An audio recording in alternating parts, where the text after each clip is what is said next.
আসসালামু আলাইকুম বন্ধুরা, মেসাস লামিয়া স্যানিটারির পক্ষ থেকে সবাইকে জানাই শুভেচ্ছা ও অভিনন্দন।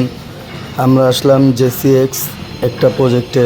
এখানে গার্ডেনের কাজ করা হচ্ছে, তো আমরা 2 ইঞ্চি পাইপ দিয়ে গার্ডেনের ড্রেন লাইনের কাজ শেষ করে দিলাম।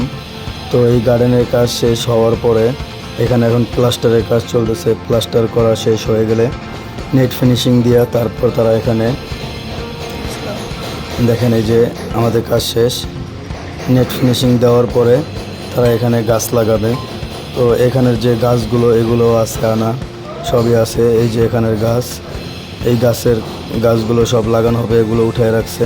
গার্ডেনের কাজ শেষ হয়ে গেলেই সব গাছগুলো আবার গার্ডেনে আগের মতো বসায় দিবে, লাগাই নেবে সব। তো আমাদের কাজগুলো কেমন লাগে অবশ্যই আপনারা কমেন্টে জানাবেন। আসসালামু আলাইকুম।